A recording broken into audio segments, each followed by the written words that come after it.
Good afternoon, Bulldogs. Statistics is all about answering questions.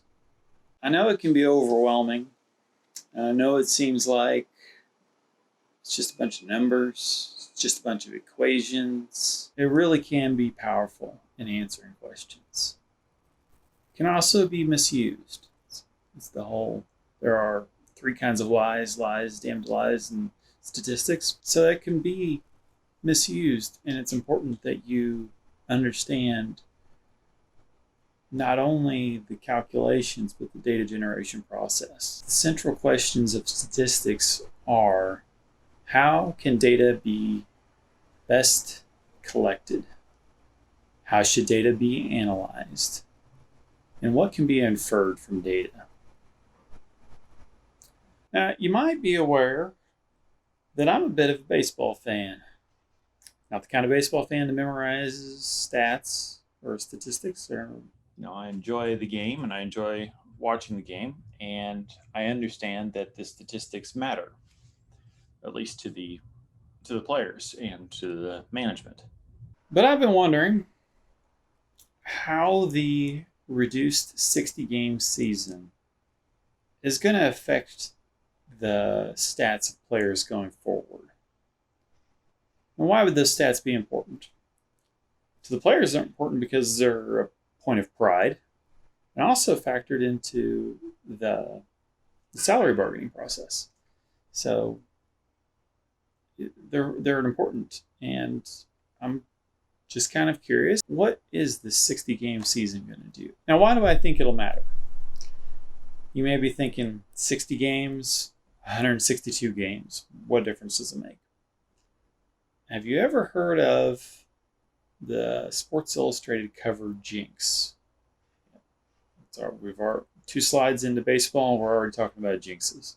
The idea is that if you are featured on the cover, you'll be jinxed and your performance will suffer. Now, what's really happening there? Is it really a jinx? Probably not. Probably what's going on is a phenomena called regression to the mean. Typically, athletes on the cover of Sports Illustrated have done something exceptional. They have had an exceptional performance, season, something. And in this case, for the athlete whose performance suffers after being on the cover, it's probably the case that this athlete has a latent or hidden true statistic, say a batting average. But there's a true statistic. And now it's not to say that the player couldn't get better through practice and coaching, or worse, through poor practice and poor coaching, or an injury or something. But just to say that the player has an innate potential. A player might have an exceptional series, but due to the law of large numbers, we would expect that the results of a sample statistic will tend toward the true number as the number of observations increases. Back to the 60-game season, almost a third of the games being played, players have a shorter window of opportunity to showcase their skills. Now, how can I answer this? Well, the first step was we need to collect data, which is what the chapter is about. And thankfully, MLB is all about data. And I'm going to be using what's known as the Lawman database via the stats software R. And let's start with a pretty simple problem. Let's look at batting averages. And we need to know how many times the batter gets on base and how many times the batter bats across the season. A count of times on base, that's numerical. Specifically, it's discrete count data, but for the moment, that last little bit doesn't matter. It's numerical. Count of times at bat, again, that is numerical, and again, it's count data. Those are both discrete, because they only take on integer values. What about categorical data? Chapter's talking about that. Well, it doesn't matter much to our question at the moment, but say we would like to have a variable indicating if the player is an early, mid, or late career player, that would be ordinal. We could also have a variable indicating the season, 2018, 2019, 2020, etc. Those are numbers, but in this case, they're actually an ordinal data measurement. Years can also be numerical. So years are a tricky variable. We're using years to group observations. If we were using the years differently, they could end up being a numerical value. The key here is we're using them to group the data, and that means that they're an ordinal categorical data point. If we thought race mattered, or if we had access to that data, it would also be categorical, but it would be nominal in that the categories are not ordered. Populations versus samples. And with baseball, this one can get kind of tricky. So let's think about something else besides baseball. Say we want to determine if there's anything to the old wives' tale about woolly worms. You guys know what woolly worms are? Take a look at the picture. Going to measure all woolly worms. No, you are not. You cannot possibly measure all woolly worms. Not even with a grad student. So you're going to need to take a sample. You're going to need to systematically select some of the woolly worms to measure. Now, why is this complicated for baseball and not for woolly worms? Well, we can observe every at-bat. In fact, I'm looking at a database of every MLB player since 1871's batting stats, and it's only 107,000 observations. Not that long ago, that would have been too much for Microsoft Excel. You certainly don't want to do those calculations by hand. But it's a pretty trivial task with today's computing power. Though, depending on your computer, Microsoft Excel might still slow to a crawl. Within a given season, we can observe the population of at-bats for a given player. And in this chapter, it's not going to matter so much. But we're going to keep a close eye on this. Just a reminder, population in statistics, we generally want to study a population. Here's an example. Determine the population. We want to know, or the mean amount of money first-year college students spend at Tech on school supplies that do not include books. We randomly survey 100 first-year students at the college. 3 of those students spent $150, $200, and $225 respectively. Well, what is the population of interest here? Population is all the first-year students attending Tech this term. To study the population, we select a sample. The idea of sampling is to select a portion or a subset of the larger population and study that portion or the sample to gain information about the population. So we're going to select some individuals from the population of interest, and we're going to study them instead of studying all of the individuals of the population. Same setup. What's the sample? Well, it could be all the students enrolled in one section of a beginning statistics class. So if that's 100 students in the class and they're all first-year students, then yeah, that could be your sample. It's not a good sample, but it is one. How could we sample if we did not want to deal with all those observations? Well, a convenience sample for one thing. I tend to watch Royals games, so I just compile the at-bats and hits for the Royals games I watch. That's a terrible idea. Terrible idea as far as being able to use those statistics to answer any sort of question. A better idea would be a simple random sample. I compile a random selection of players active in 2019 and 2020. That's something that can work. It's a good thing that we're not relying on these players to compile their own data. If they were, there would no doubt be some who would not return their surveys. It could be that only players without families return their surveys. For some reason, there's a time issue, whatever. If the player has a family, they do not respond. Then we would have what's known as a non-response bias. And this could be a problem. Now we could address this with stratified sampling and weight the responses of players that did respond. So say there were some players with families that did respond to compensate for their non-responding fellow players. Observational studies and experiments are also two things to consider. In looking at the 2020 season and seasons leading up to it, I'm using data that already exists in the world as it already stands. This is known as an observational study. And this is really where I'm most comfortable because as an economist, it's generally frowned upon to do most of the things we like to do research on by random controlled trials. It would not be ethical for us to randomly assign some people to be poor and some people to be rich, some people to fail, this would not be okay. So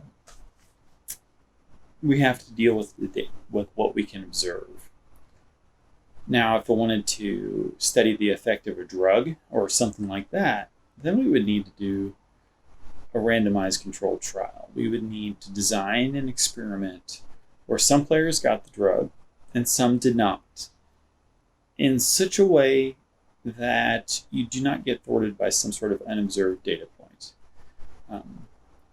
The book talks about this a little bit in the chapter. It's something to be very, very aware of, especially if you're conducting a randomized controlled trial, but also if you're conducting any sort of observational study.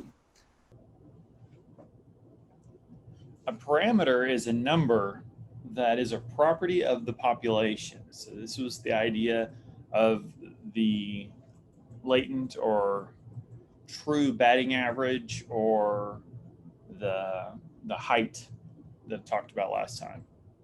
The true height of the population, mean height of the population of students.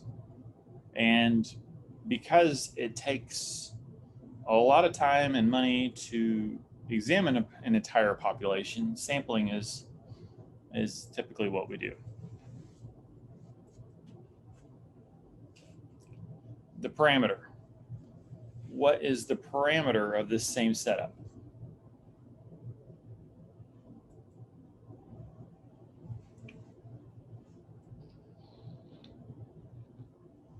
Parameter is the average or the mean amount of money spent, excluding books, by first-year students at Tech this term. So that is your parameter.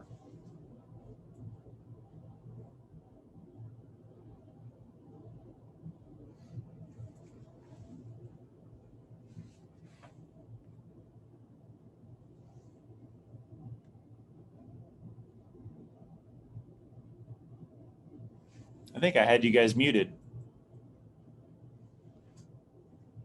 Okay. Okay. So statistic. A statistic is a number that represents a property of the sample. For example, if we consider one math class to be a sample population of all math classes, then the average number of points earned by students in that one math class at the end of the term is an example of a statistic. So what would be the statistic in this setup? Any guesses?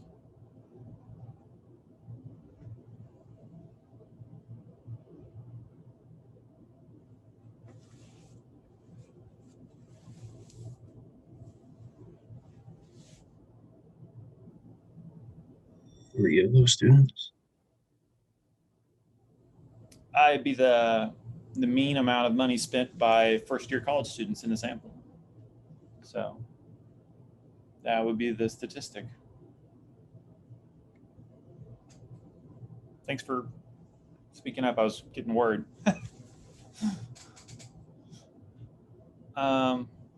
Okay, so a variable is something you might measure, and it's noted by a letter, and typically that's not entirely always true, but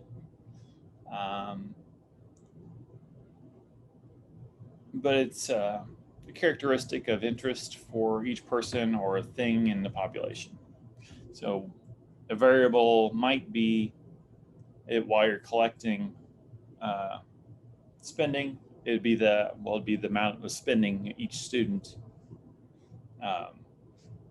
each student spent. Well, I just blew that one. So there you go.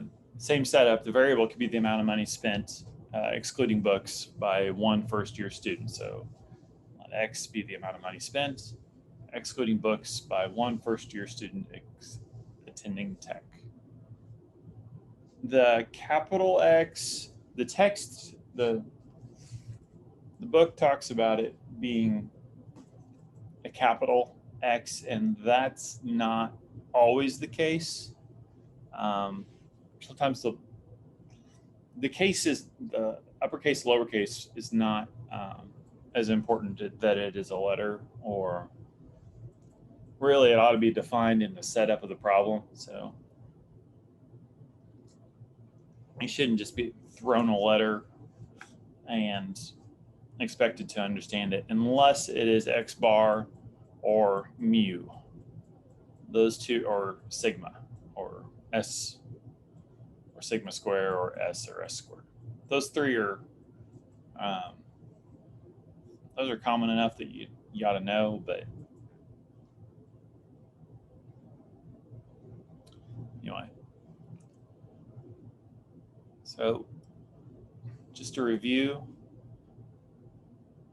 we have observations, variables, and data matrices, or so there's a data matrix. Those are variables. Those are all things that we want to measure about our population. So you see right here that they're not capital letters. If you had the mean of altitude, you would just put a bar over altitude of the sample mean of the altitude. Sample mean, yes. And those are observations.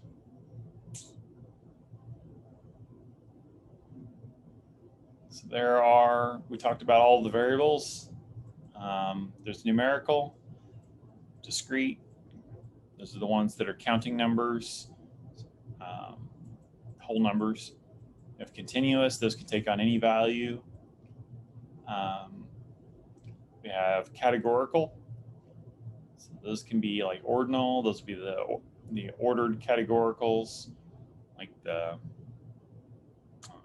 sad, happy, great illustration. We have the nominal, which is unordered, like the turtle, whatever. There's the three animals. They just are. They just describe what the observation is.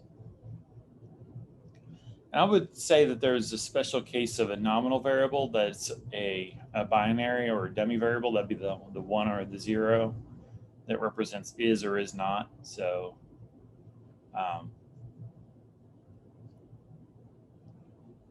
that's a special case of that, though.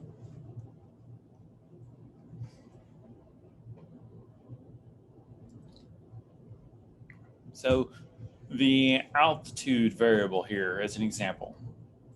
It's the altitude of the study site in meters above sea level. And it could be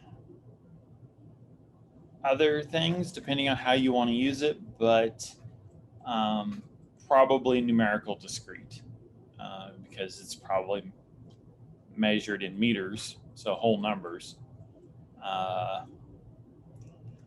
It could be others, but I would say pretty typically that's how that would be. Latitude, it could be numerical continuous because it's in degrees. It could also, depending on how you want to use it, I would think be ordinal.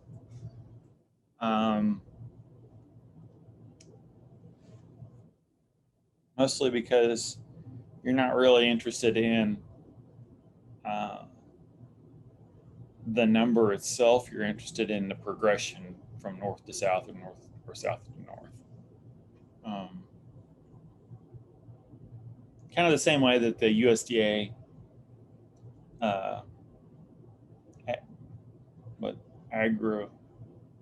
the growing zones, they're from 1 to 9, and you're not interested. One is not, it's not better than, and also it's not half of 2. So I would lean towards that one being an ordinal measure as well. But it really depends on how you want to use it. Unfortunately for y'all, a lot of this, just like econ, a lot of this is it depends is the answer a lot of times. But you just make a claim and go with it. Do the best you can. You'll get the idea over time. The egg size, it's numerical and continuous. That's a pretty fine measurement. I suppose you could probably make the case for it being discrete because it is not going to be, carry out beyond the 0.01 millimeter. So it's because it won't go to the thousandth or the millionth of a millimeter, but I think that's a pretty strong argument. I would not try to make that because I don't think it'd be meaningful. Your clutch size is the estimated number of eggs in a clutch, and I would have said, without looking at the table, that would be numerical discrete, but they found that by measuring the weight, and so it's continuous because they are not in whole numbers. Clutch volume, again, that's the clutch volume of the clutch in millimeters cubed, and that is numerical continuous. Body size is the length of the mother frog in centimeters, and they were carrying that out to a decimal as well, so continuous as well. Just getting the hang of categorizing variables.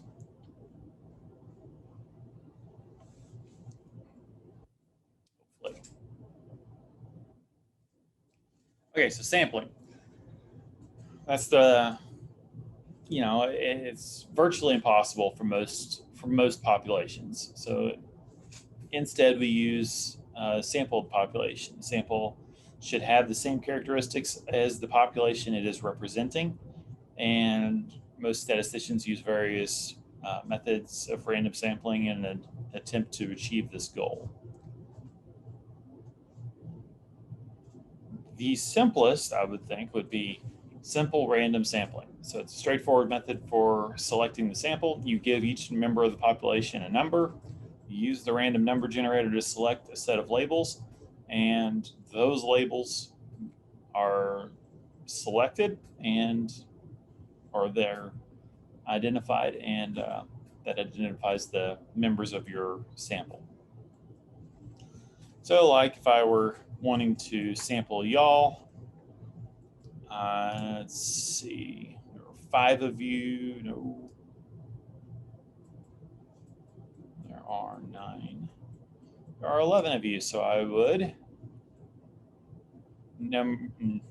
probably number each of you, give each of you a number from 1 to 11, and then I would use a random number generator that would confine those numbers to between 1 and 11, and I would select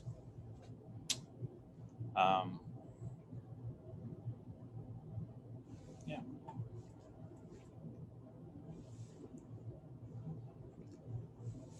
For example, actually I did this.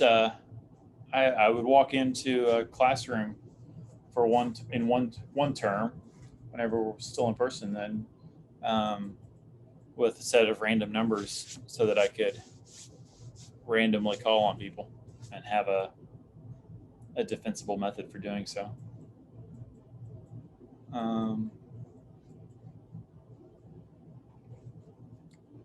So for example, Lisa wants to form a 4-person study group from her pre-calc class, which is a dumb way of doing it. But anyway, don't form your study groups this way, which has 31 members. So the pre-calc class has 31 members. To choose a simple random sample of the size of 3 other members, she would put all 30 names in a hat, shake the hat, close her eyes, and pick out 3 names. Or a more technological number would be to list the names of the members of her class together with a 2-digit number, and it's the text that I pulled this from used the TI-84. Basically, just use a random number generator, and do something like this. And so random number from 0 to 30, and drawing 4 of them, although I thought you wanted 3 other students. Anyway, 14, 3, 15, and 17. 14. So this student would get selected. This student would get selected. That student. And that student.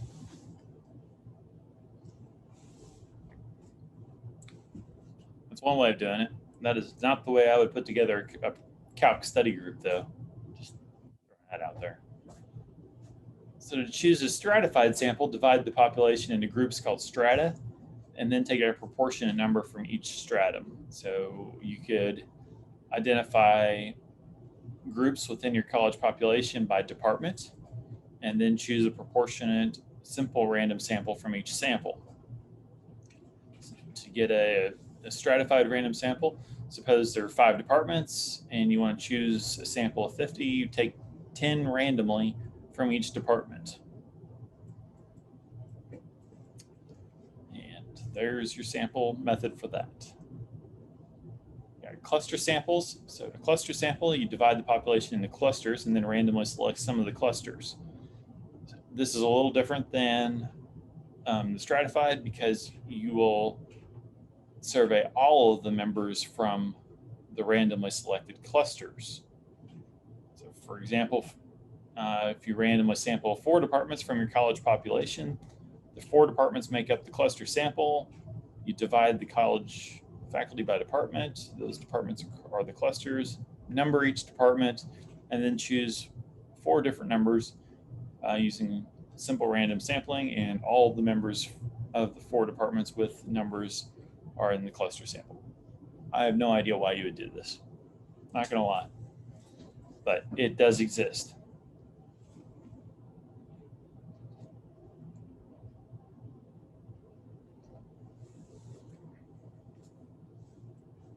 The systematic sample, you choose to choose a systematic sample, you randomly select a starting point and then take every nth piece of data from the listing of the population. So for example, suppose you have to do a phone survey, and your phone book, you guys know what phone books are, right? I mean, I know that they don't actually mail them out anymore, but kind of have the idea, right? Yes. At some point, I'm going to actually run into a class where they're going to say, no, I got no idea what a phone book is, man. Okay. So phone book contains 20,000 residential listings, and you need to choose 400 names for the sample. You number the population 1 to 20,000. Use a simple random sample to pick a number that represents the first name in the sample. Then choose every 50th name thereafter until you have a total of 400 names. You might have to go back to the beginning of the list. It might be frequently chosen, but it's not good. There is actually a bias involved with this. I would not recommend it. But it's easy. I mean, it is easy, but it's not ideal. A type of sampling that is non-random is convenience sampling. Convenience sampling involves using results that are really readily available. For example, a computer software store conducts a marketing survey by interviewing potential customers who happen to be in the store browsing through the available software. The results of the convenience sampling may be good, but they're probably highly biased. If the point is to, in this case, survey potential buyers who have already self-selected into being potential buyers, then I guess that's okay, but that is probably not the point. Probably the point is to try to reach more buyers. So I don't know. It's problematic. The next thing that you'll hear about, especially in the next chapter, is with replacement or without replacement. True random sampling is done with replacement, so you put the number back into the hat, so to speak, or the name back into the hat. So once a member is picked, that member goes back into the population and could be chosen more than once, which feels kind of dumb, right? That is true random sampling. For practical reasons, most populations, simple random sampling is done without replacement because you don't want to send a survey to the same person more than once, both for reasons of cost and validity. Most samples are taken from large populations, and the sample tends to be small in comparison to the population. So if that being the case, without replacement is approximately the same because selecting the same individual more than once with replacement is low. If you're taking a sample of 100 from 200, that might not be ideal.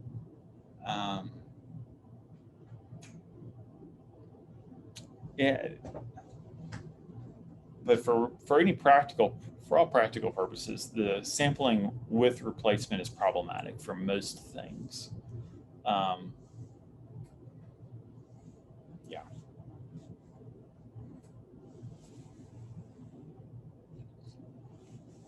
Sampling errors and non-sampling errors. When you're analyzing data, it's important to be aware of the sampling errors and non-sampling errors. The actual process of sampling causes sampling errors. For example, the sample might not be large enough. Factors not related to the sampling process cause non-sampling errors. A defective counting device can cause non-sampling errors. So in reality, a sample will never be exactly representative of the population. So there's always going to be some sampling error. As a rule, the larger the sample, though, the smaller the sampling error. There's mathematical proofs for that, but I'm sure you guys don't want to go into that. When we read studies, you need to be critical about how they, or read them critically. before you accept the results. Common problems to be aware of include problems with samples. So the sample must be representative of the population. A sample that's not representative of the population is biased. Biased samples are not representative of the population and give results that are inaccurate and not valid. Self-selected samples. So if only people choose to if responses by only people who choose to respond, such as call-in surveys, are often unreliable. Sample size issues. Samples that are too small might be unreliable. Larger samples are better. In some situations, small samples are unavoidable. Crash testing cars or medical testing for rare conditions. Undue influence, so collecting data or asking questions in a way that influences the response. If you ever do a survey, you have to go through a lot of, you have to be very careful to avoid influencing your respondent. Non-response or refusal of the subject to participate. The collected responses may no longer be representative of the population. So often people with strong positive and negative opinions may answer surveys, but your middle of the road people don't. So that's somewhat concerning though. Causality. A relationship between two variables does not mean that one causes the other to occur. And I talked about that with the swimming pools and ice cream, or swimming pool drownings and ice cream cone sales last time. Just because they're correlated does not mean that one of them causes the other. It could be entirely by some sort of confounding variable or something else going on entirely. And the direction could be wrong. So even if swimming pool drownings you thought they were caused by ice cream sales, maybe it's swimming pool drownings cause ice cream sales. As dark and morbid as that is, it doesn't make sense. So, but it's not always that clear. Sometimes it's less clear. Be very careful with self-funded or self-interest studies. So study performed by an organization or a person in order to support your claim. Your think tanks do this all the time. So you're in the lobbying groups. Some of them are better than others as far as how much they'll manipulate data to get their point across. But it's just something to be cautious of. Misleading use of data. So improperly displayed graphs, incomplete work, lack of context. So yeah, graphs can definitely be improperly displayed. Confounding. When the effects of multiple factors on a response can't be separated, confounding makes it difficult or impossible to draw valid statistics. So that's what I was talking about with, well, I guess the weather would be the confounding variable for swimming pool drownings and ice cream sales.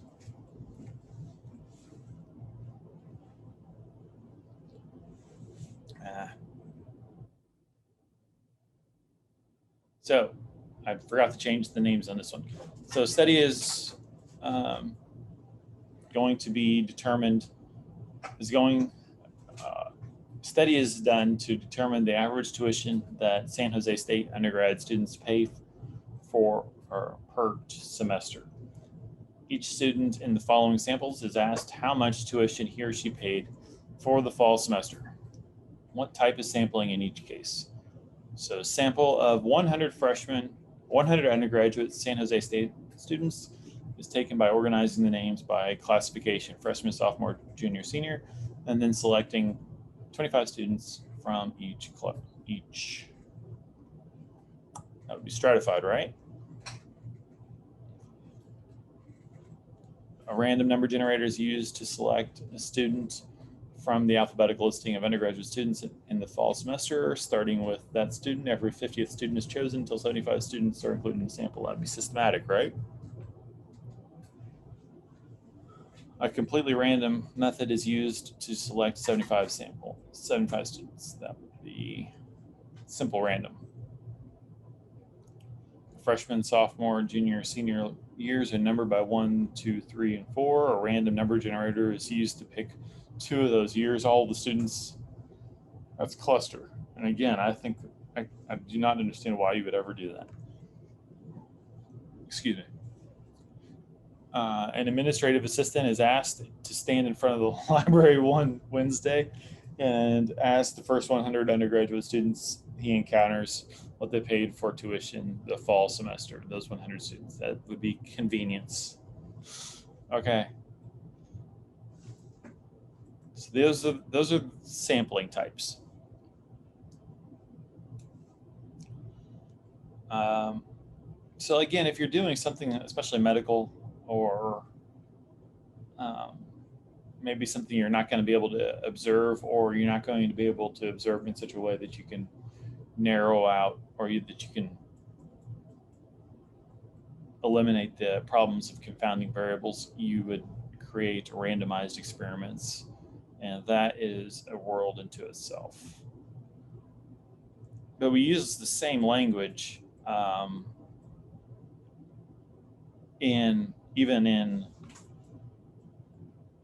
we use the same language in observational studies as well. So the purpose of the experiment is to investigate the relationship between the two variables. When one variable causes changes in another, we call the first variable the explanatory variable. So that's the thing we think drives the other one. The affected variable is called the response variable. In a randomized experiment, the researcher manipulates the values of the explanatory variable and measures the resulting changes in the response variable. Different values of the explanatory variable are called treatments. And an experimental unit is a single object or individual to be measured. Those are experiments. But like I said, we'll use the same explanatory and response variable, or some other variables or names that are similar, and we'll talk about treatments in observational studies as well. So for example, researchers want to investigate whether taking aspirin regularly reduces the risk of a heart attack. 400 men between ages of 50 and 84 are recruited as participants. The men are divided randomly into 2 groups. One group will take aspirin, the other group will take a placebo. Each man takes 1 pill each day for 3 years, but he does not know whether he's taking aspirin or the placebo. At the end of the study, researchers count the number of men in each group who have had heart attacks. Okay. Identify the values for this study. Your population. That would be men between ages 50 and 84. Because that's what you're sampling from. Your sample is the 400 men who are randomly chosen. The experimental units, that would be each man. Your explanatory variable is the aspirin. Your response variable is having a heart attack, and your treatments are whether they take the aspirin or not.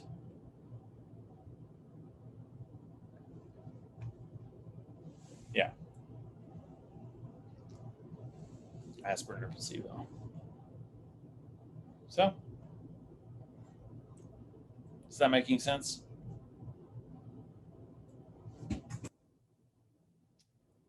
Okay. The numerical data. I mentioned last time I was talking about measures of central tendency. So two of the big ones are mean and median, and I'll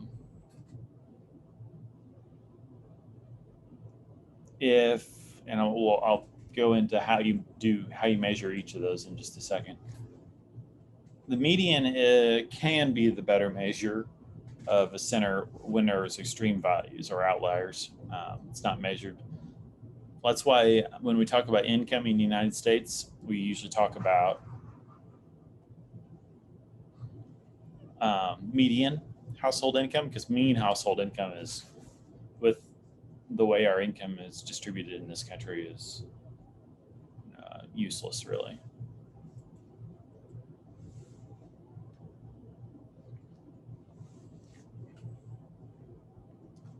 So again, X bar is our sample mean. Our population mean is mu. You find each of them by adding up all of the values and then dividing it by the number of observations. So if it's in the sample, X bar is equal to each observation of the variable and divide it by the number in the sample. If it's the population, then we're talking about mu. It's equal to, again, adding up all of the values and dividing by the population.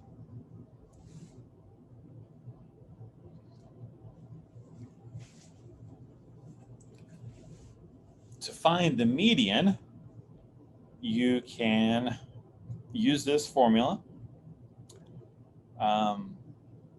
to find the place. And I think this is easiest done as an example. So AIDS data indicating the number of months a patient with AIDS lives after taking a new antibody drug are as follows. And then it gives a whole bunch of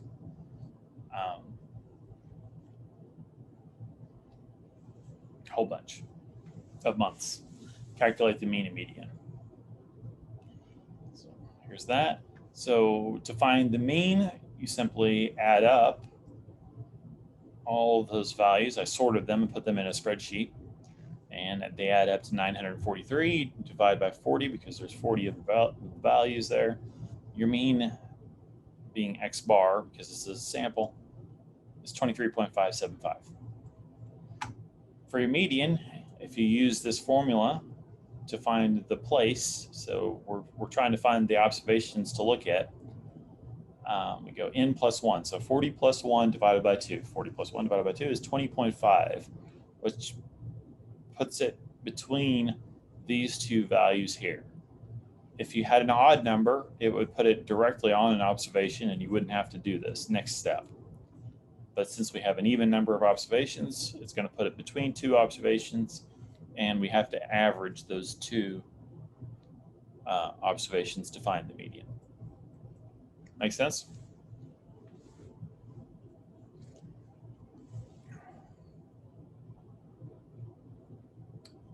Mode.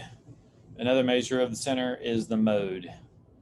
You do this more for categorical data than anything else, but it's also useful for finding common themes, especially with exam scores. It's interesting how often the same scores will come up. So in this case, our mode is what, 72? Yeah, 72. It occurs 5 times. So the mode is equal to 72. Here are 5 random rows of batters of 2019. What kind of sample is that?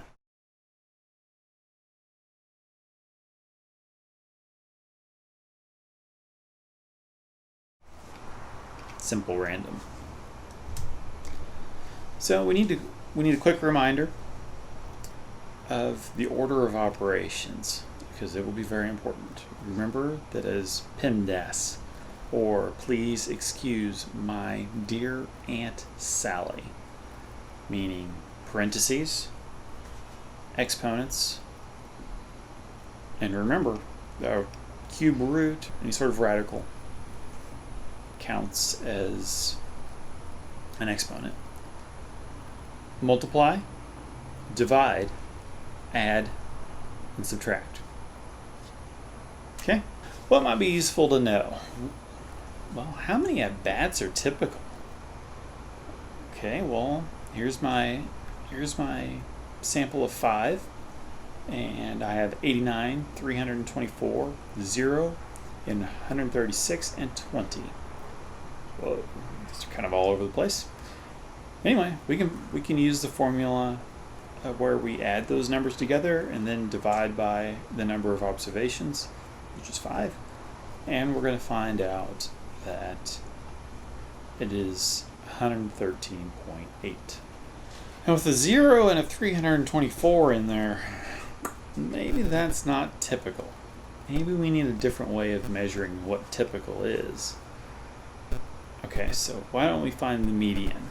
We're going to arrange these numbers in order, and that is 0, 20, 89, 136, and 324. The median is 89. It lies in the middle.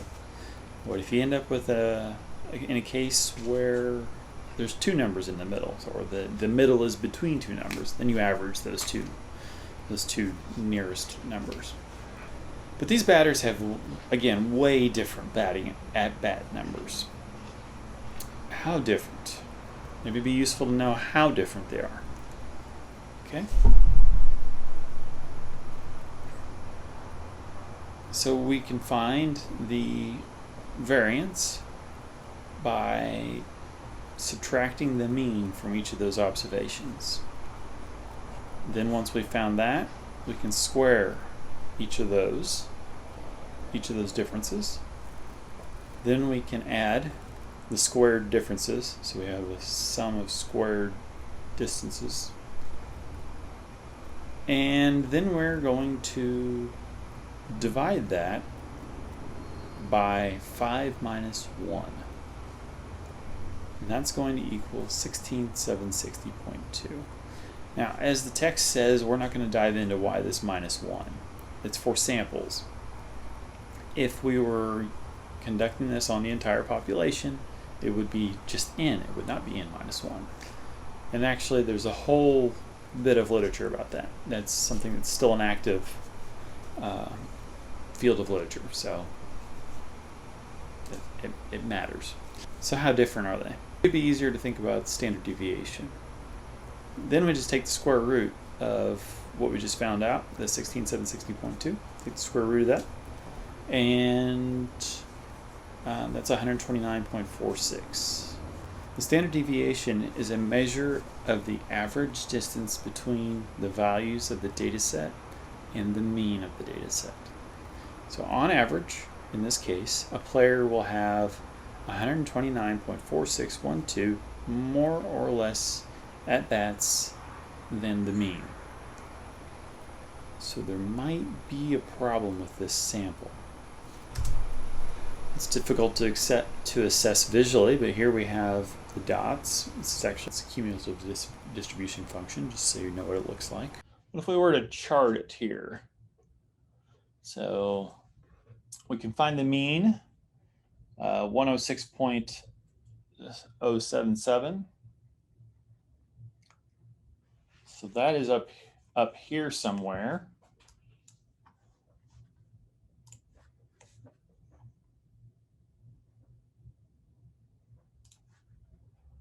Mean would be up here.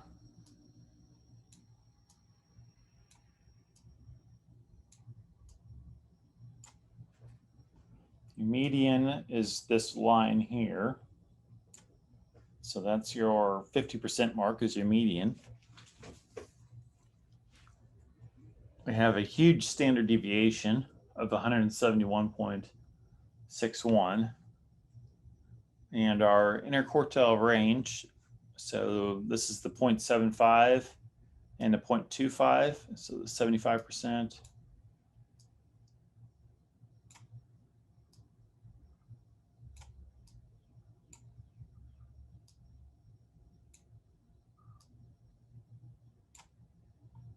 Is 144.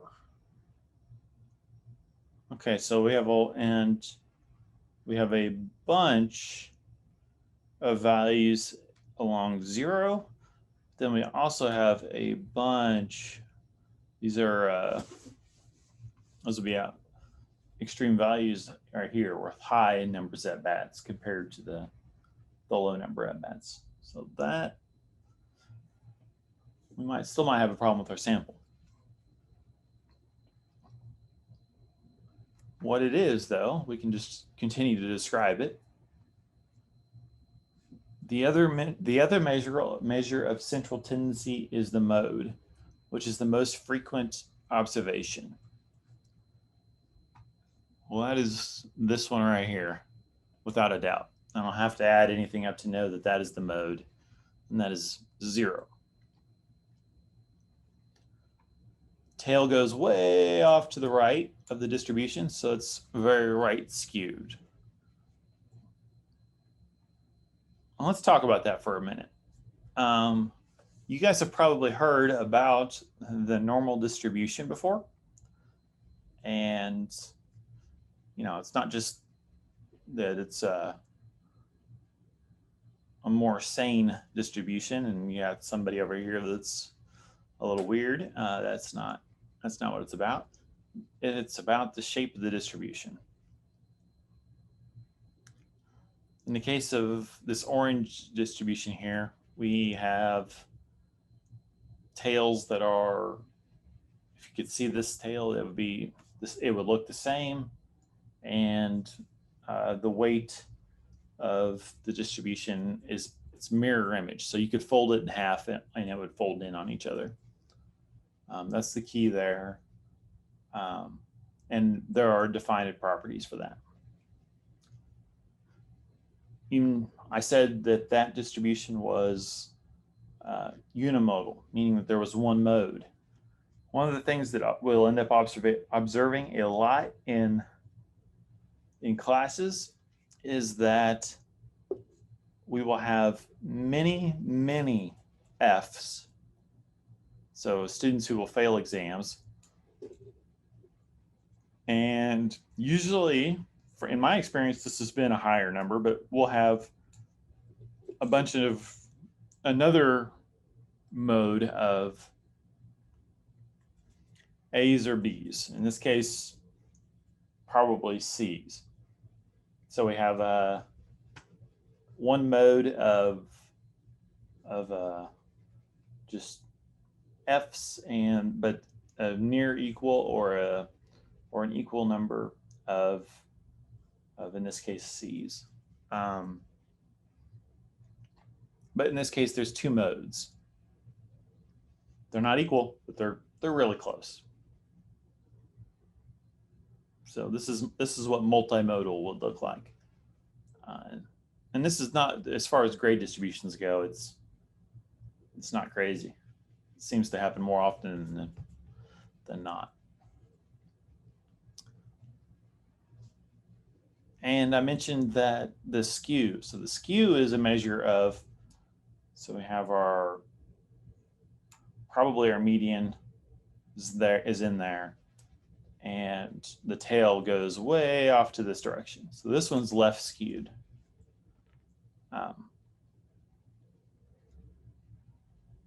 So that's the other side of skewness.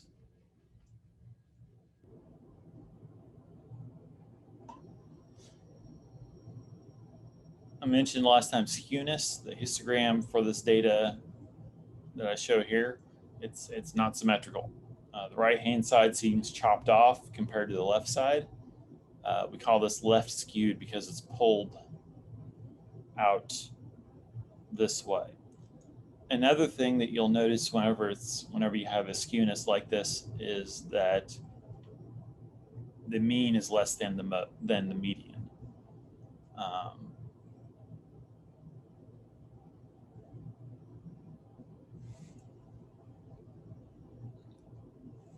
Do it this way. It's the opposite. It's kind of drug off to the right.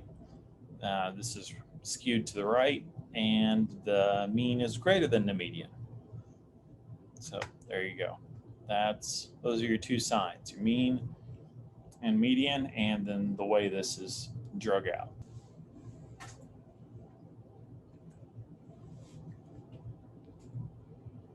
no doubt heard of percentiles and quartiles before. To calculate the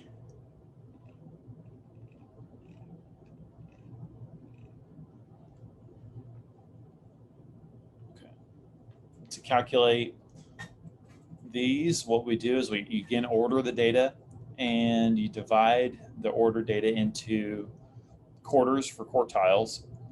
Percentiles divide the data into hundredths. So you have a score in the 90th percentile.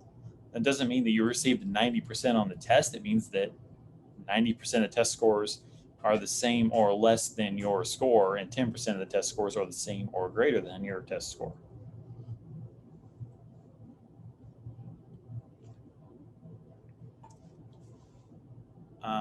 Okay, so to calculate the quartiles and percentiles, the data must be ordered from smallest to largest. Quartiles divided, again, into quarters.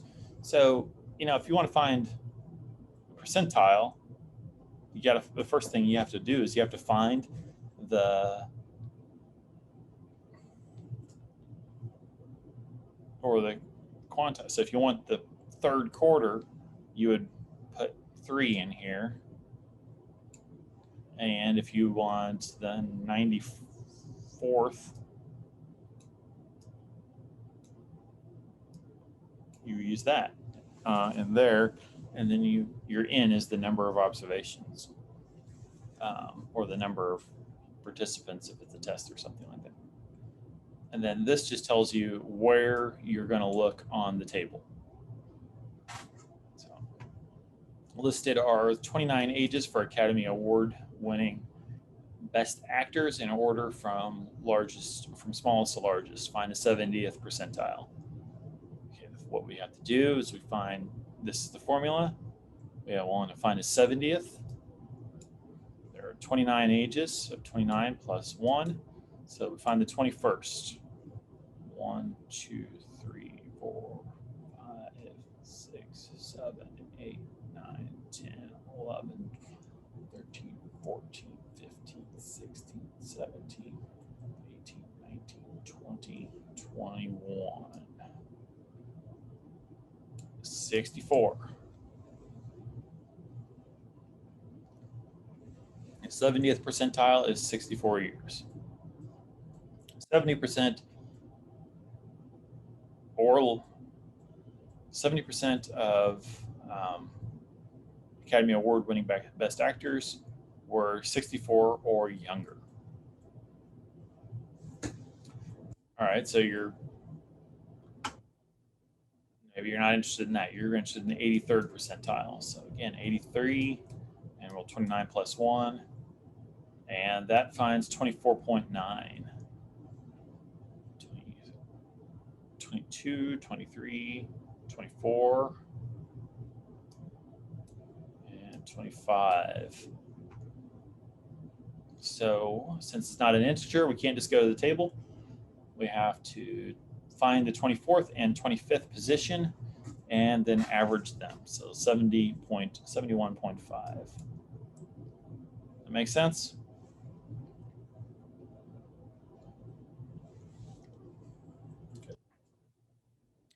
So the interquartile range is another measure of the deviance of a data set, or the spread, how much variance there is,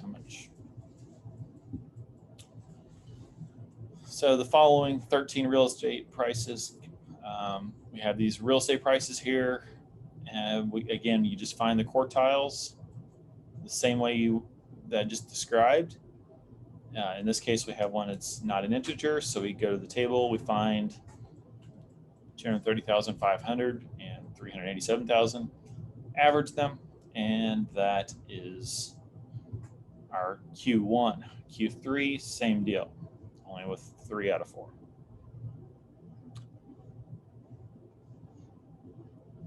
So we can use a box plot to graph that, and that tells us a lot of things.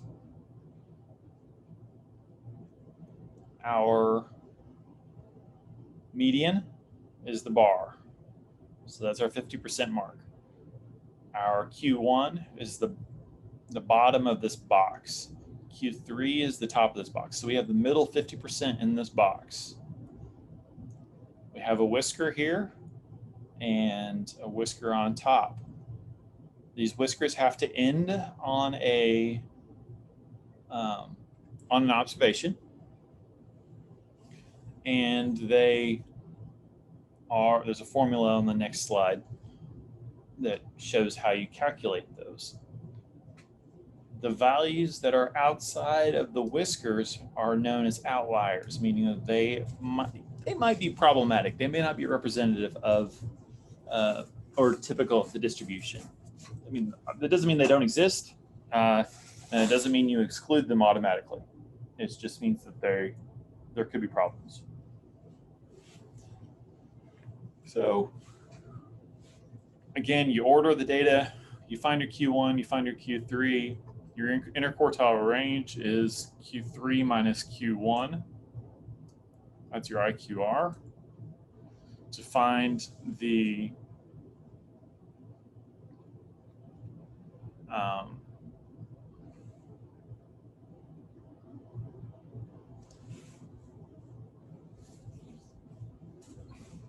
your whiskers, you're trying to find a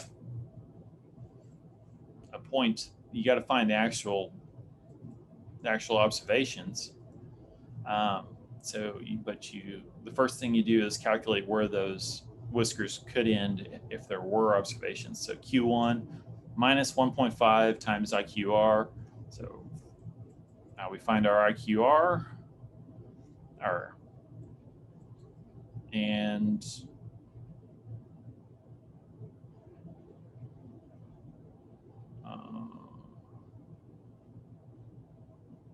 multiply it by, so here's our Q1, and then we subtract 1.5 times the IQR. So that's this number right here. And we end up with a negative 201,625. Well, that doesn't make any sense for house prices, but don't worry about that just now. Do the same thing for Q3, only you add it. So we have our Q3 plus same number, and that is $1,159,375. So there's no house price less than negative 201,625. However, but there is a house price way more than the outside of that box. So that is a potential outlier.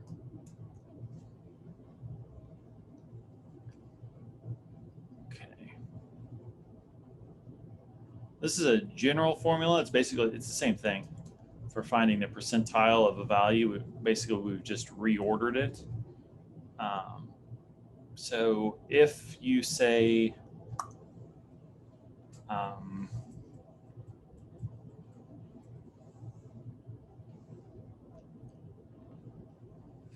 let's do an example.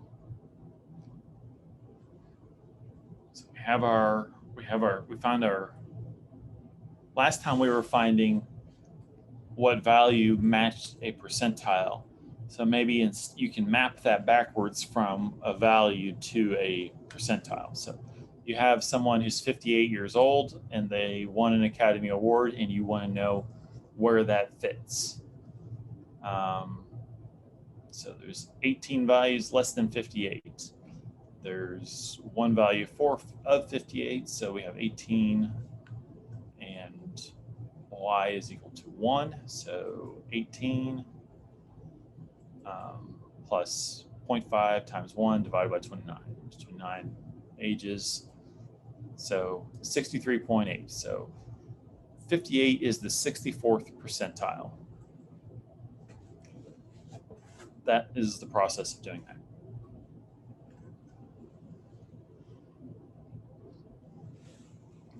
The median is the same as the 50th percentile. That's why I kind of timed it that way. And it's not necessarily a good or a bad thing, but the interpretation is all about the context of it. So on a timed math test, the first quartile for the time it took to finish the exam was 35 minutes. 25% of students finished the exam in less than 35 minutes or less. 75 students finished the exam in 35 minutes or more. Low percentile could be good, but it could also be bad because, maybe you just got up and walked out. I can't tell you how many students I've had walk out with a blank exam after turning in a blank exam.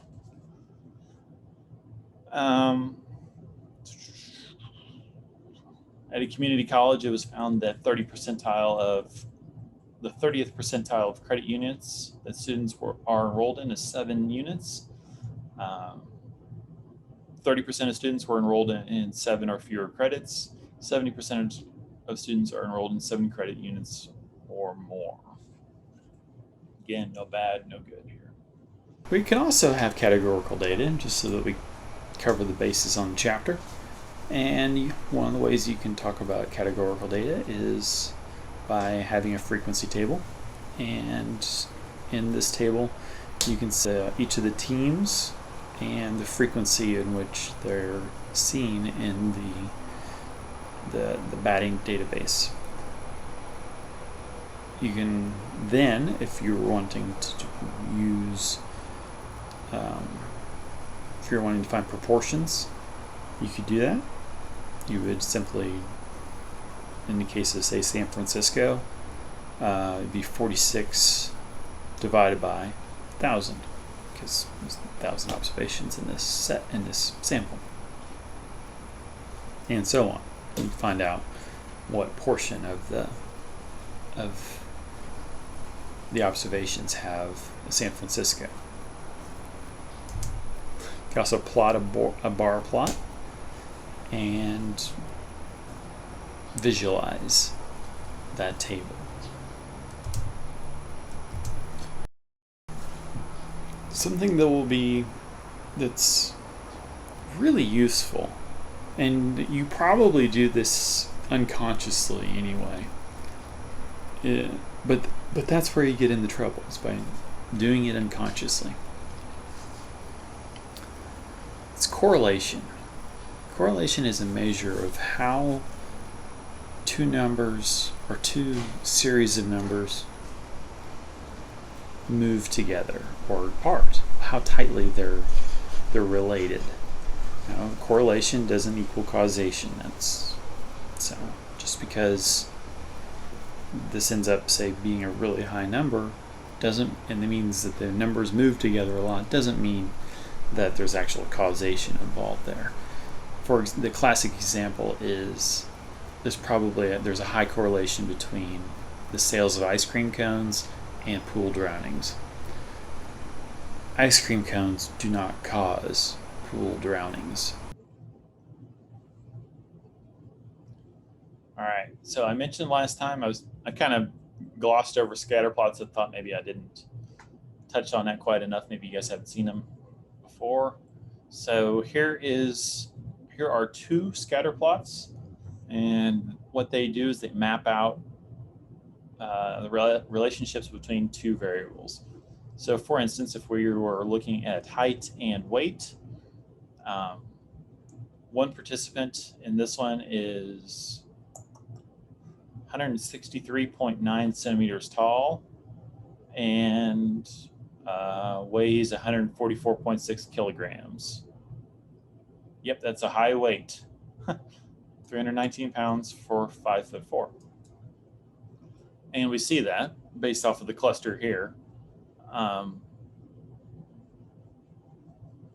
But the same individual here is marked again with the same. If we more concerned about BMI, we have our height along the base here, and have our BMI up here, and that has a BMI. The same person has a BMI of 53.88. So you see how we can map these values from individual. And by doing so, we can kind of see if there is a relationship in the data. As you might expect, as people get taller, they get heavier. Something like that. Draw a line instead of.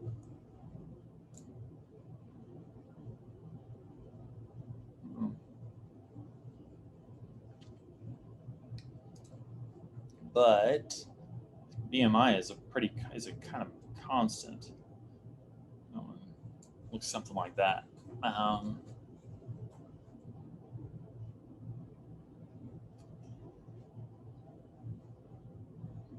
I mentioned, and I'm not going to calculate any correlation today, but you see how these scatter plots are, they're scattered here. So this is a very scattered, and this is a less scattered. You can kind of see a line here. You can definitely kind of see a line here. And that is a line. So you get an R of 1, that is definitely a line. In this case, once again, they're all kind of scattered out. This has a negative correlation coefficient. It slopes downward. And -1. So this is probably no relationship.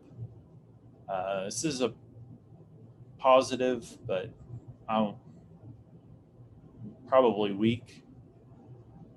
This is a positive and strong, and this is positive, and that's a line. This is no relationship, and probably negative and weak, negative and strong, and negative, and that's a line again.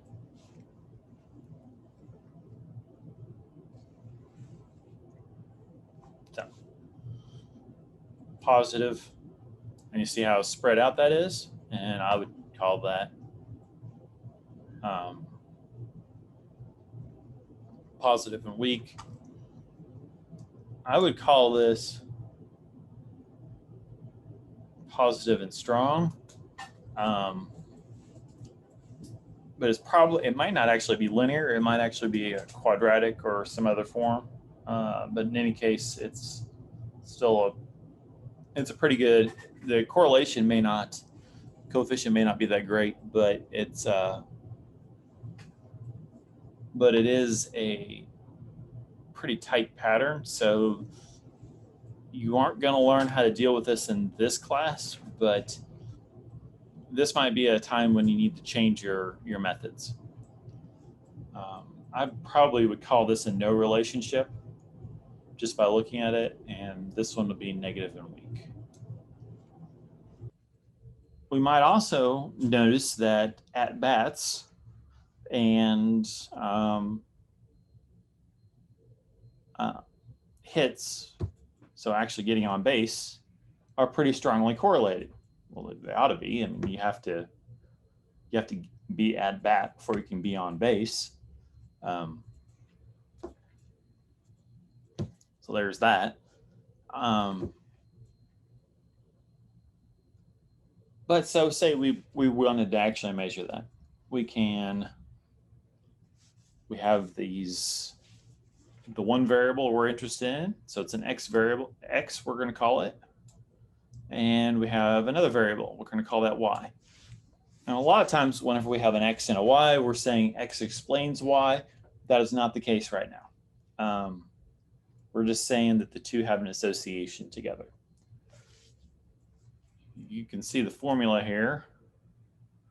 And we just, we use the sigma notation just to clean it up a little bit so that we don't have to write it out like this for every observation. But just so that we can see it, and just in case you actually had to do it by hand, you could have 1, so it's the formula, 1,000. So the number of our sample size is 1,000 minus 1. So we're doing a sample correlation. Our first observation had 31 at-bats and 40 minus, and the mean was 45.877. Had our first observation had 11 hits. I'm pretty sure. So 11 hits, and our mean was 14.271. So 1 over 1,000 minus 1, and then we have a parentheses here.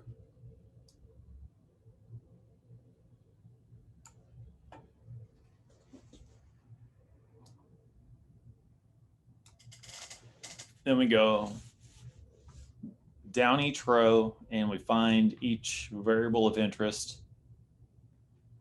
And and then we have the standard deviation here.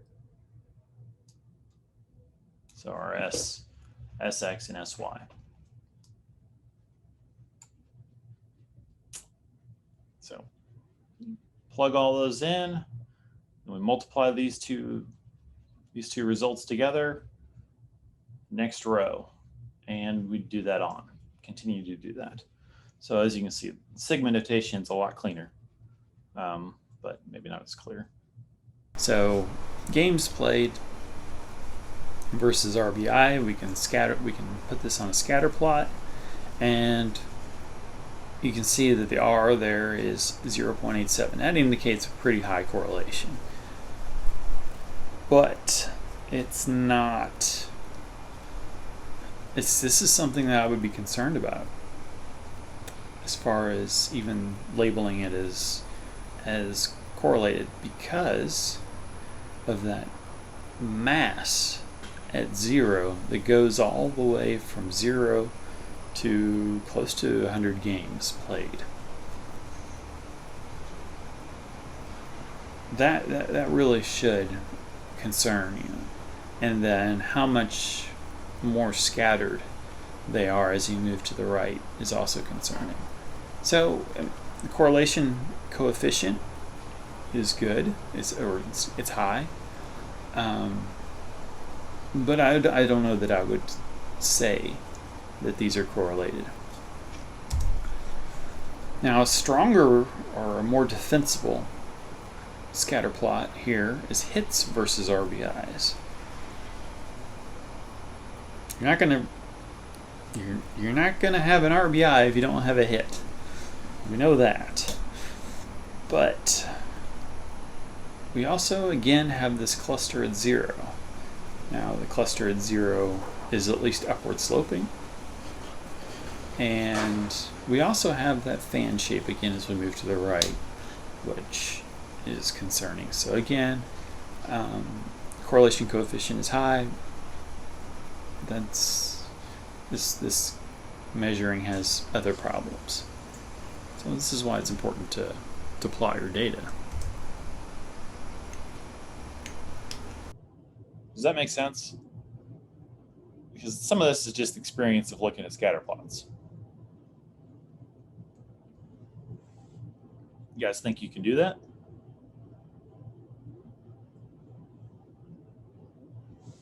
Okay. All right, so finally, we'll end on reading a contingency table. This is an example out of the text where we want to know, these are 910 randomly sampled registered voters from Tampa, Florida. We were asked whether they thought workers who have illegally entered the U.S. should be, 1, allowed to keep their jobs and apply for citizenship, 2, allowed to keep their jobs and as temporary guest workers, but not allowed to apply for U.S. citizenship, or 3, lose their jobs and have to leave the country. The results of the survey by political ideology are shown below. And let's do some examples. So what percent of these Tampa, Florida voters identify themselves as conservatives? Okay, so we have a conservative column, but our question asks us percent of the Tampa, Florida voters. So we want to find I like to find the of first. So that's of total. And the conservative, this is the total number, regardless of their view, identify as conservative. So percent conservative, 372 divided by 910 times 100 is 40.88%, 41%. Okay, what percent of these Tampa, Florida voters, so again, of the percent of the Tampa, Florida voters, that's total, are in favor of the citizenship option. So that is this line here. Okay, so we have our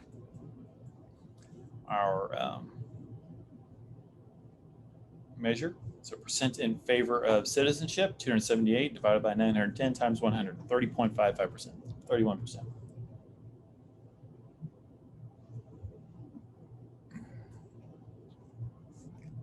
What percent of these Tampa, Florida voters identify? Okay, what percent of these Tampa, Florida voters? This one gets kind of, this one caught me actually.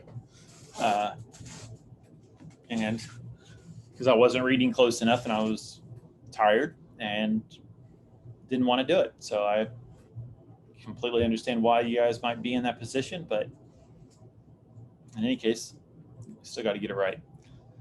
So what percent of these Tampa, Florida voters, so let's go ahead and call that up. That's our out of, identify themselves as conservatives and are in favor of the citizenship option. That's this number right here. So they're conservative and are in favor of the citizenship option. So 57 divided by 910 times 100 is 6%. Got to read these real careful. Okay. And the last one. What percent of these Tampa, Florida voters who identify themselves as conservatives? So now we have a different of. We're just looking at the conservatives. Are also in favor of the citizenship option. That's that 57. Okay. What percent of conservatives are in favor of the citizenship option? 57 divided by 372 times 100, 15.32%. Okay. Well, now, what percent of moderates share this view? So now we're looking, the of is moderates. So this one, 120 divided by 363 times 100, 33%. Of liberals, 175 liberals, 101, so 101 divided by 175 times 100, 58%.